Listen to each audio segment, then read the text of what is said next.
rendah energinya? Karena frekuensinya juga rendah. Berarti panjang gelombangnya panjang. Jadi dia berkebalikan gitu ya. Jadi kita ya anak-anak ya, apakah radar dengan gelombang elektromagnetik lainnya itu tampak semua oleh kita? Tidak. Nah, yang tampak itu apa? Yang tampak oleh kita cuma cahaya matahari. Cahaya matahari itu kalau dibiarkan dia terdiri dari berbagai warna. Warna apa aja? Kuning, merah, magic, biru. Sekarang udah banyak warna selain magic, biru ya, tapi nggak tahu lagi nyebutnya gimana gitu ya. Banyak macam warna. Jadi gelombang mulai dari gamma sampai ke yang paling panjang gelombangnya gelombang apa?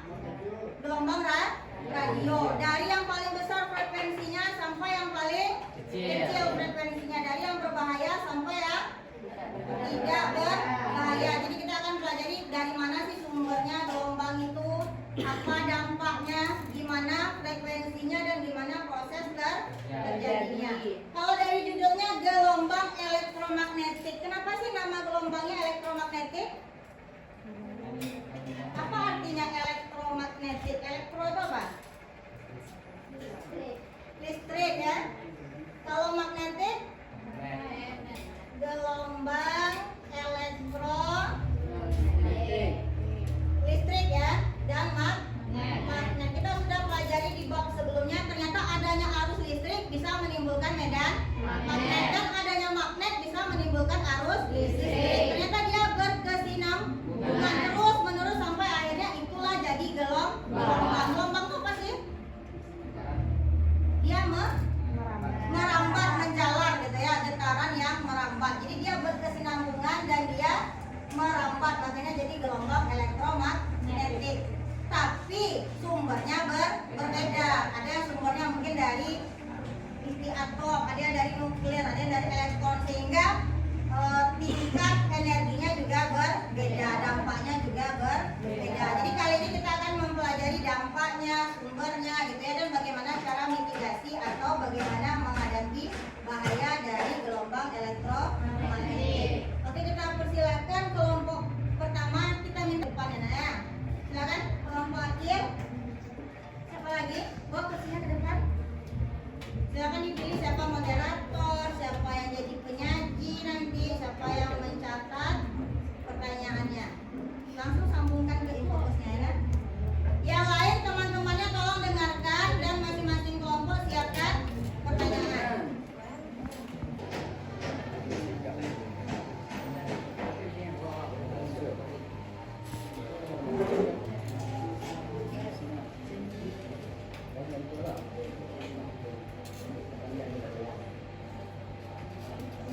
Warahmatullahi wabarakatuh.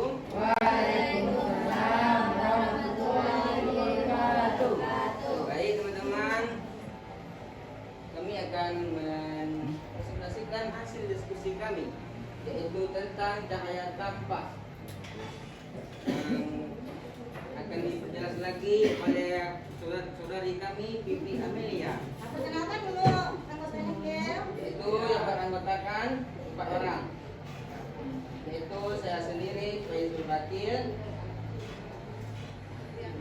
dan An-Najlatul Fitriyah. Baik teman-teman, materi cahaya tampak akan diperjelas lagi atau dipresentasikan oleh Pipi Amelia. Kepada Pipi dipersilahkan.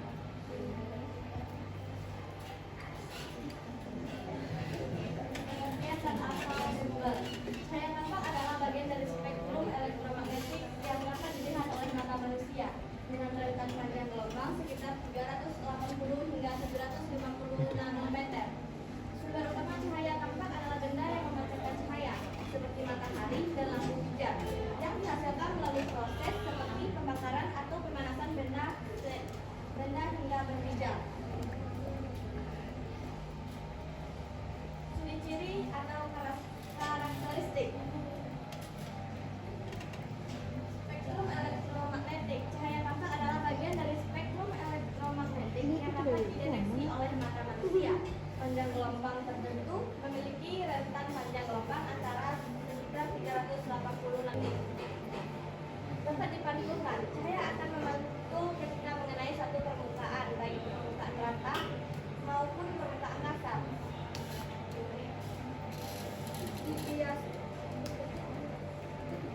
Dibiaskan arah lambat cahaya akan Merah dong, Mu. Merah. Bu. Merah. Merah adalah gelombang yang paling panjang. Yang paling pendek? Yang paling pendek merah dong, Mu. Mu. Jadi ya kebalikan ya. Kalau panjang gelombangnya panjang, berarti energinya kecil. Kecil. Kalau panjang gelombangnya pendek, energinya Besar. pendek. Kalau gamma kan pendek gelombangnya, energinya tinggi. Kalau radar panjang gelombangnya, energinya kecil, gitu ya. Oke, lanjut. dimanfaatkan sebagai penerangan. Namun selain itu, cahaya tampak juga digunakan sebagai media transmisi data atau sinyal suara dengan melewatkan pada syarat fiber yang dikenal sebagai fiber optik. Risiko atau bahaya pada kulit, risiko dan bahaya terhadap kulit. Penuaan dini, cahaya biru dari layar gadget dan sinar matahari dapat merusak kolagen dan elastin menyebabkan kulit terlihat lebih tua. Hiperpigmentasi, paparan berlebihan dapat memicu peningkatan produksi melanin menyebabkan warna kulit tidak merata, bintik-bintik gelap dan melasma. Kerusakan DNA, sinar tampak dapat merusak sel-sel kulit yang jika terjadi terus-menerus dapat berkembang menjadi kanker kulit. Kanker kulit. Paparan sinar UV bagian dan spektrum cahaya matahari adalah penyebab umum kanker kulit. Peradangan dapat menyebabkan eritema, kemerahan dan kondisi kulit seperti solat urtikaria pada mata. Pada mata, risiko dan bahaya terhadap mata, kelelahan mata. Cahaya terang dari lampu LED atau layar dapat menyebabkan mata lelah, dering, dan sakit kepala, terutama bagi individu yang sensitif. Gangguan tidur, cahaya biru dari layar gadget atau lampu di malam hari dapat mengganggu produksi melatonin, hormon tidur, sehingga menyebabkan sulit tidur. Kerusakan retina, paparan sinar biru yang berlebihan dapat menyebabkan kerusakan pada sel-sel retina dan degenerasi makula. Katarak, paparan sinar UV dari matahari dapat menyebabkan lensa mata menjadi keruh. Betul apa itu? Sungai danau. Danau itu kenapa? Ada pancaran sinar ya, Bu. Apa tuh namanya? Namanya sinar Namanya apa? Pemantulan atau pembiasan atau apa? pembiasan, Bu. Pembiasan. Kalau yang ini? Itu pemantulan, Bu. Ini pembiasan nih. Kalau yang di sungai? Pembiasan, pemantulan. Kalau di permukaan itu pemantulan. Tapi kalau kita melihat yang di dalam sungai itu pembiasan gitu ya. Kalau hanya untuk awalnya masuk satu cahaya, tapi setelah masuk ke prisma, cahayanya itu jadi Warna-warni. kenapa ini jadi warna-warni? Dia uraikan. Jadi seperti itulah proses terjadinya pelangi. Tapi kalau pelangi prismanya itu adalah awan apa? Titik-titik air ya, titik-titik airnya ya. Oke. Kesimpulan, tujuan belajar cahaya tampak adalah untuk memahami sifat-sifat dasar seperti merapat lurus, memantul, dan membiaskan serta mengaplikasikan prinsip-prinsip ini dalam teknologi seperti siaran optik dan laser untuk komunikasi, diagnosis medis, dan industri.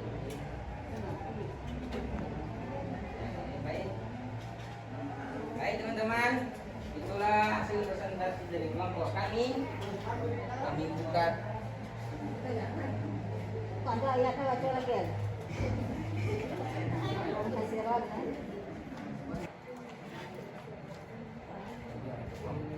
Buka sesi pertanyaan atau saran. Buat teman-teman, apakah ada yang mau ditanyakan atau kasih saran? Saya dari kelompok itu ingin bertanya, bagaimana cahaya tampak digunakan dalam teknologi laser untuk pemotongan lubang atau dalam bidang kedokteran? Cahaya, kenapa cahaya? Karena ada teknologi terhadap pertukaran dan perdagangan. Teman-teman, kami akan menjawab pertanyaan dari Naila yang akan dijawab oleh Vivi. Vivi, silakan. Cahaya tampak digunakan dalam teknologi laser untuk pemotongan logam atau dalam bidang kedokteran. Jawabannya itu, cahaya tampak digunakan dalam teknologi laser untuk pemotongan logam dan kedokteran dengan cara memfokuskan sinar laser yang intens untuk memotong, mengelas, dan menghancurkan material atau jaringan. Baiklah, apakah Anda sudah paham? Baik, kami akan menjawab dari pertanyaan Filia. Kita Filia. Pertanyaannya, mengapa cahaya sangat berpengaruh terhadap pertumbuhan dan perkembangan? Karena merupakan sumber energi utama bagi tumbuhan untuk melakukan fotosintesis, yaitu proses mengubah karbon dioksida dan air menjadi karbohidrat untuk energi dan pertumbuhan. Bagaimana Filia? Paham? Rena, apa tadi pertanyaan pertamanya? Apakah bisa cahaya tampak itu jadi sebagai pemotong dari logam? Bisa. Bisa. Berarti cahaya yang seperti apa? Ya, cahaya yang difokuskan. Difokuskan. Ternyata cahaya itu kalau difokuskan dia bisa memiliki energi yang panas, jadi panas, jadi besar gitu ya. Cahaya matahari pernah nggak? Karena cahaya matahari itu kalau kita beri lut gitu ya, kita fokuskan ke daun kering atau ke kertas, ternyata dia bisa membakar ya lut atau kaca pembesar. Ternyata sesuatu itu yang mungkin kalau kita lihat nggak terlalu berbahaya, tapi kalau difokuskan atau dikumpulkan dia dengan banyak, dia bisa jadi berenergi yang lebih besar. Terus tadi pertanyaannya, kenapa cahaya penting untuk pertumbuhan dan perkembangan? Cahaya apa sih yang penting untuk pertumbuhan dan perkembangan itu? Cahaya matahari. Cahaya matahari. Cahaya matahari itu adalah energi utama di bumi. Kalau seandainya nggak ada matahari, apa yang terjadi? Apa nggak ada kehidupan? Jadi cahaya matahari itu yang menerangi bumi. Kalau nggak ada matahari, gimana? Tidak terang. Nggak bisa hidup. Mungkin bumi kita ini nggak ada gitu ya, karena bumi kita tetap bertahan sekarang, tetap ada di jalurnya sekarang karena ada matahari. Bumi ini gimana geraknya? Berputar. Berotasi pada porosnya dan berevolusi mengelilingi matahari gitu ya. Jadi cahaya matahari itu sumber utama. Jadi semua di bumi itu teratur ya Nak ya.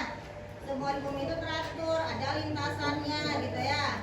Dan matahari itu merupakan sumber utama di bumi. Kalau matahari nggak ada, kemungkinan bumi kita ini juga tidak ada. Kalau matahari nggak ada, mungkin sudah terjadi kiamat gitu ya. Karena tidak ada lagi yang menahan bumi, tetap ada di lintasannya. Nah, terus kenapa sih kita bisa melihat? Nah, oke, kita beri aplaus dulu untuk kelompok cahaya tampak.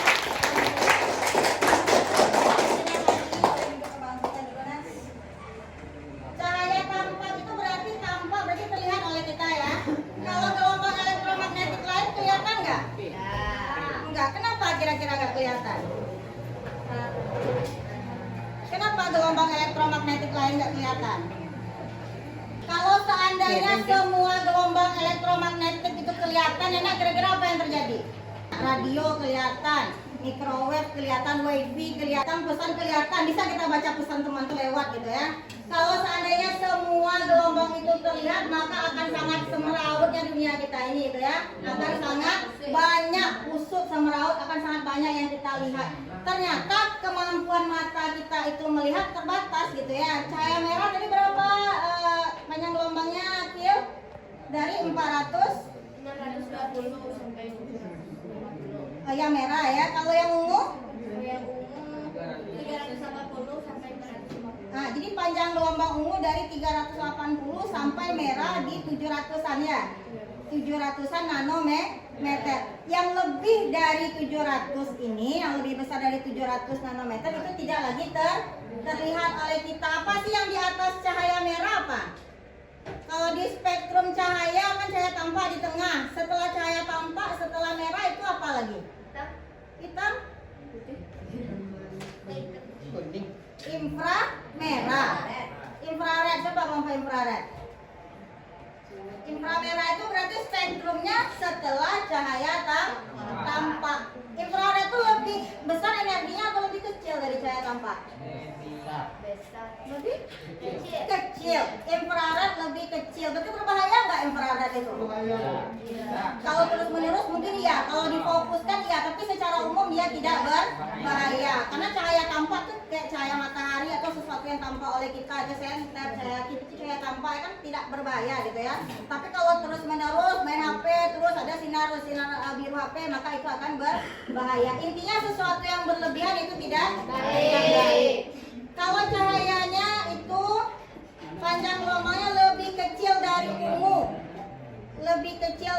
ungu, apa namanya? Dari ungu itu namanya ultraviolet. Jadi ultraviolet itu lebih berbahaya atau tidak daripada cahaya tampak? Iya. Apa contohnya ultraviolet?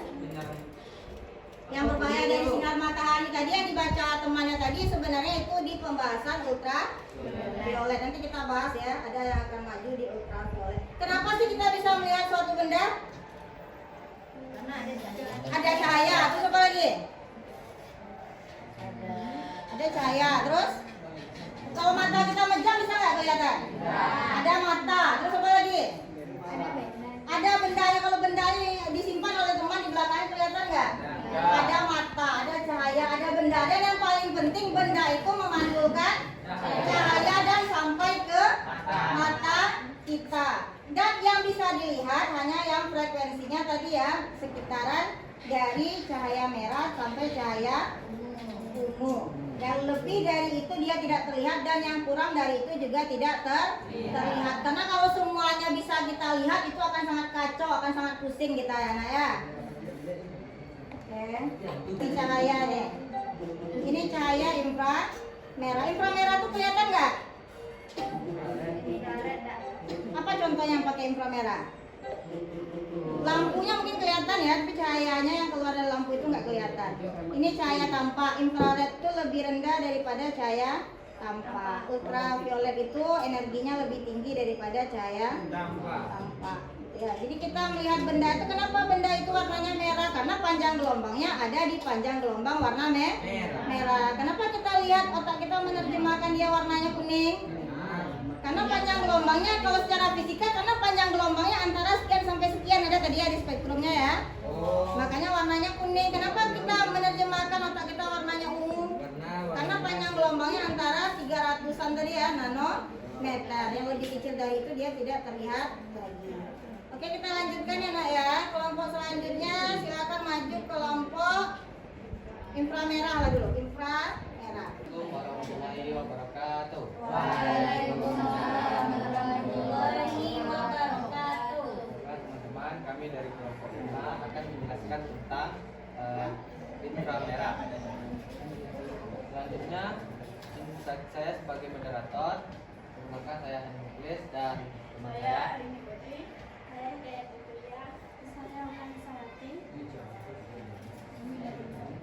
Selanjutnya, materi inframerah akan dijelaskan oleh Arini. Kepada Arini kita persilakan. Penjelasan dan aplikasi. Selama dunia inframerah, gelombang yang tak terlihat namun krusial dalam teknologi modern dan kehidupan sehari-hari. Apa itu gelombang inframerah?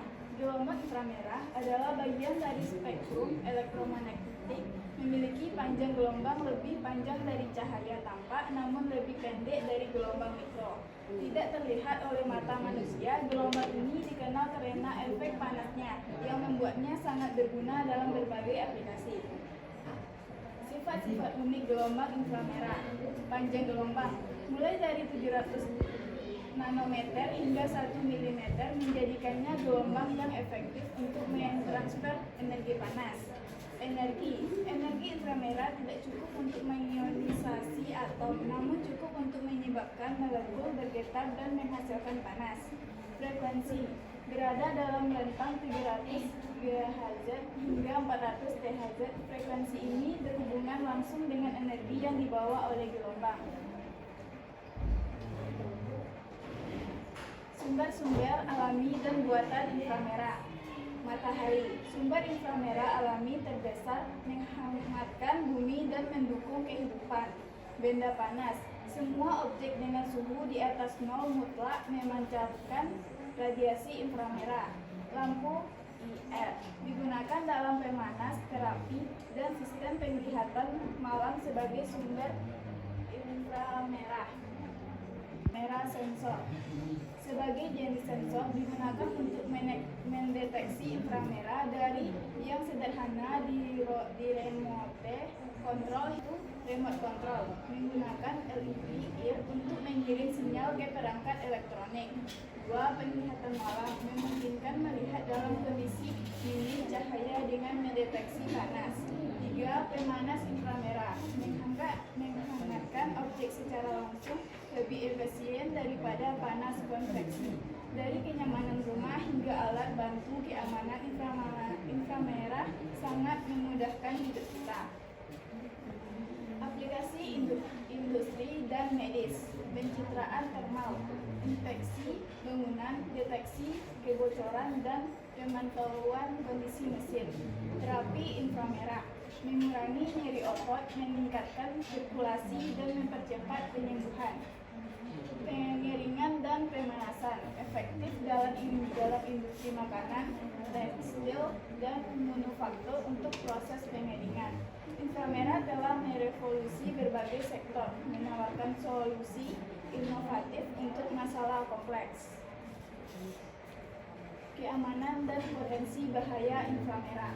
Paparan berlebihan. Meskipun umumnya aman, paparan berlebihan terhadap radiasi intens dapat menyebabkan kerusakan pada mata. Berdaya tinggi. Tren dan inovasi terbaru dalam teknologi inframerah. Kuantum dan material, pengembangan detektor unitnya. Kesimpulan dan prospek masa depan gelombang inframerah. Gelombang inframerah yang tak terlihat namun kuat terus membentuk masa depan kita. Dari pencitraan medis hingga komunikasi, potensinya terus berkembang. Inovasi berkelanjutan menjadikan aplikasi yang lebih canggih dan integrasi yang lebih dalam ke dalam kehidupan kita. Teknologi inframerah akan tetap menjadi bidang penelitian dan pengembangan yang fatal.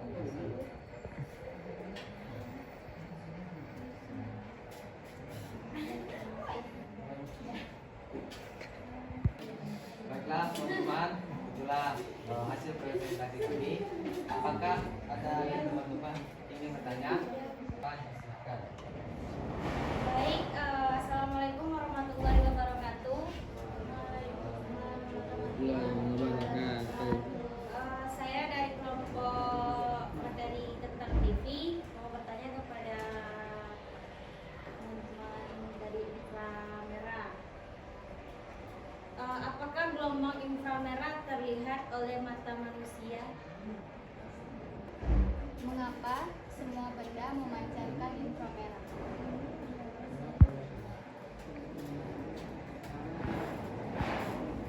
Gelombang inframerah terlihat oleh mata manusia. Gelombang inframerah tidak terlihat oleh mata manusia karena berada di luar spektrum cahaya tampak, namun dapat dirasakan sebagai panas. Baik, terima kasih jawaban dari kelompok inframerah.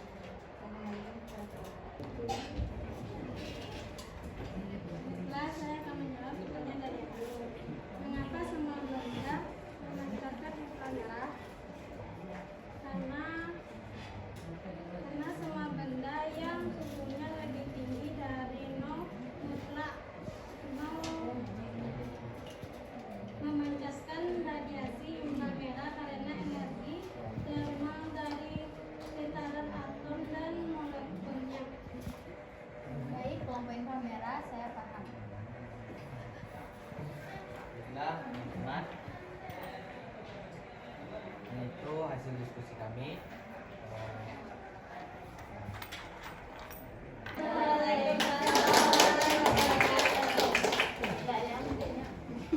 Kita ulas sedikit ya. Jadi gelombang inframerah itu dia ada di spektrum di bagian mananya, Nak? Misalkan di sini ada cahaya tampak. Cahaya tampak tadi apa saja warnanya? Oh, kita mau ungunya sebelah mana nih? Sebelah paling kiri atau paling kanan? Kiri. Kalau misalkan ini ungu. Terus ada di sini merah ujung ke kiri, energinya semakin besar. Jadi frekuensinya juga semakin besar. Kalau ke sini lambdanya semakin besar. Oke, kalau ke merah lambdanya yang semakin besar. Atau kalau kita buatkan dalam kayak gini lah. Ini energi dan energi. Di sini panjang gelombang. Energi yang paling besar itu gelombang apa? Nah, setelah gamma? Setelah gamma? Radar ada di mana? Yang paling bawah apa? Yang paling bawah yang paling bawah radio dulu ya. Radio, terus TV, terus radar, terus apa lagi? Apa lagi? Di tengah-tengah ada cahaya tampak. Cahaya tampak itu terbagi lagi. Mana yang paling besar energinya cahaya tampak itu? Yang paling besar ultra. Yang paling kecil merah. Sudah merah? Jingga. Magic video ya. Magic ini. Magic terus hijau. Setelah itu biru. Baru Oke lah, kita nggak usah bahas yang lain dulu. Untuk cahaya tampak ini, misalkan anak-anak menghidupkan kompor gas di rumah ya, apa warna apinya? Biru. Langsung biru? Enggak. Merah dulu. Setelah merah? Baru?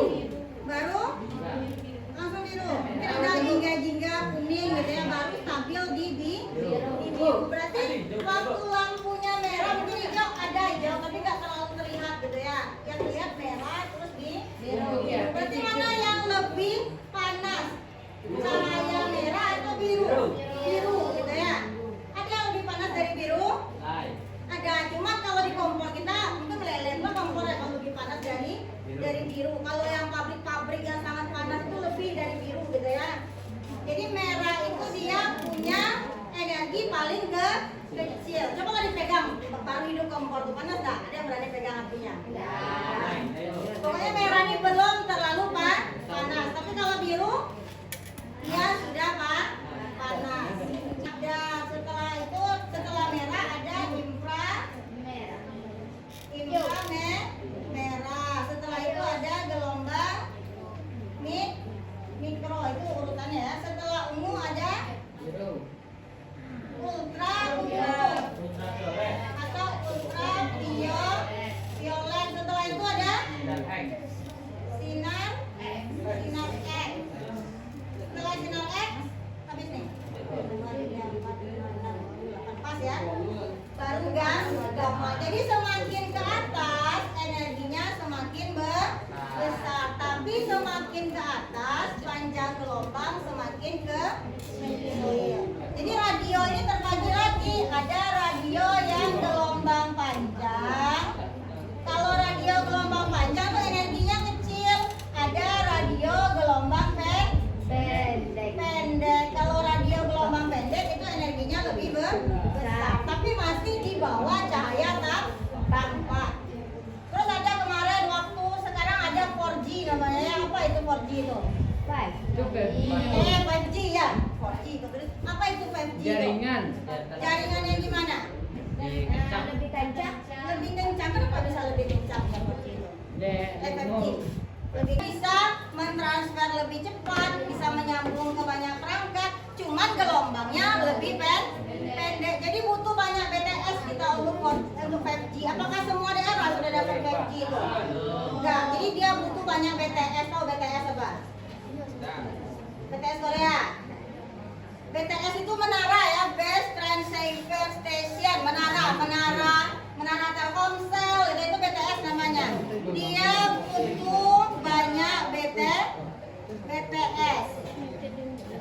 Energinya besar, gitu ya, menyampaikan pesannya lebih cepat. Cuman dia gelombangnya lebih pendek, jadi dia butuh banyak menara. Gitu juga radio, kalau radio gelombang panjang dia nggak terlalu butuh banyak pemancar. Tapi kalau gelombang pendek dia perlu banyak pemancar. Ya. Terus gimana sih? Tadi udah dipelajari cahaya tanpa, ada bahayanya cahaya tanpa itu. Main HP kita lama-lama ternyata sinar birunya itu bisa merusak mata. Kalau sering-sering ya, tapi dia masuk ke gelombang yang energinya ke kecil. Jadi yang berbahaya itu ini ya, yang ini ke atas itu berbahaya. Kalau yang ke bawah itu agak kurang bahaya. Oke ya. Masih ada berapa kelompok lagi? Banyak ya, berarti udah tampil 4. Oke, ini aja kita bahas dulu. Jadi masalah 5G tadi, waktu 5G ini baru diluncurkan banyak yang muncul. Katanya 5G ini bisa menyebabkan penyakit gitu ya. 5G ini berbahaya. Kira-kira setelah belajar ini kira-kira berbahaya nggak 5G ini? Nggak, kenapa nggak berbahaya? Karena gelombangnya ya nggak nampak, yang di atasnya nggak nampak juga, tapi dia berbahaya. Energinya kecil gitu ya, lebih mana parah, berarti parah pula cahaya lampu itu sebenarnya daripada 5G. Itu sinyal HP kita tuh berbahaya nggak? Iya. Enggak, secara umum tidak, kalau dipakainya secara normal gitu ya. Jadi semuanya ada batasnya, enggak. Lebih parah pula berarti cahaya lampu, lebih parah pula cahaya matahari daripada gelombang yang di bawah ini gitu ya. Ya banyak hoax di sana gitu ya. Oh, ternyata gelombang radio berbahaya, wifi berbahaya, banyak ya. Kalau wifi itu dia masuk di mana tuh? Masuk di sini juga ya? Masih masuk di gelombang radio juga. Kayak radar untuk pesawat itu dia lebih tinggi sedikit dari TV. Jadi semua itu energinya kecil. Energi itu berbanding terbalik dengan panjang gelombang. Kalau panjang gelombangnya besar, energinya kecil. Kalau panjang gelombangnya pendek, energinya besar. Yang biasanya digunakan untuk kedokteran yang mana? Ada ronsen, ada ya. Ada ronsen, ada sinar ya. Gamma. Pembagian-pembagian ini digunakan sinar kita lihat. Oke, nah ya. Jadi sebelum kita tutup, coba siapa yang bisa menyimpulkan apa saja pelajaran kita hari ini? Coba angkat tangan.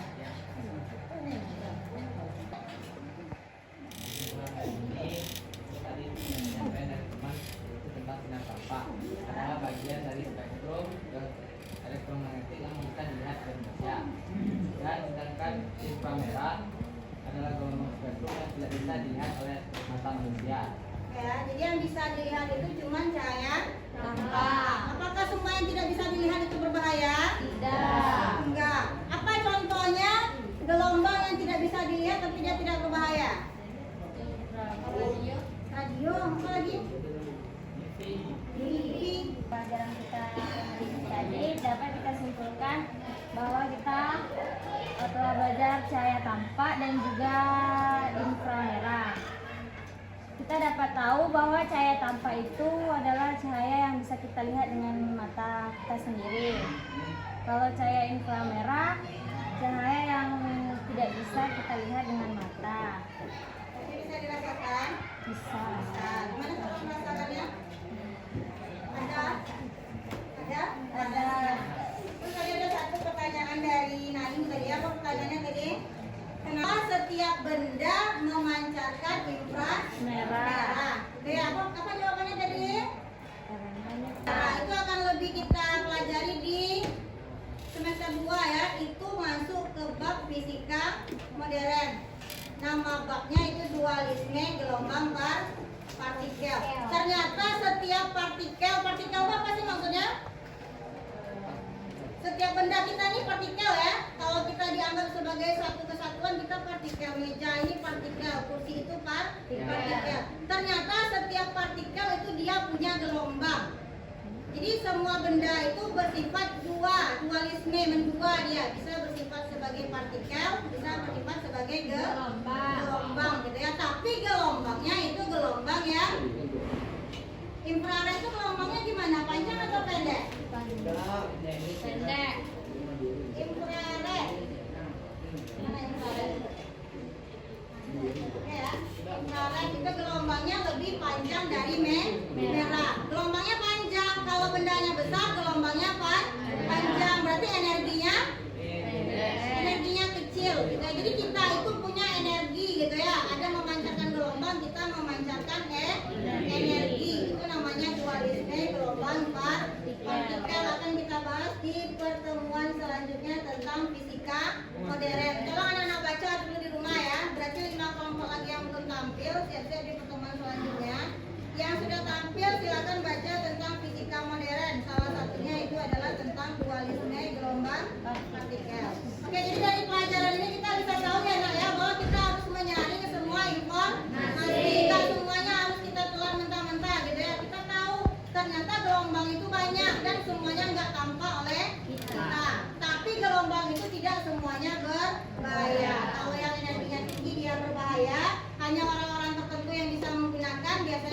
untuk bab selanjutnya.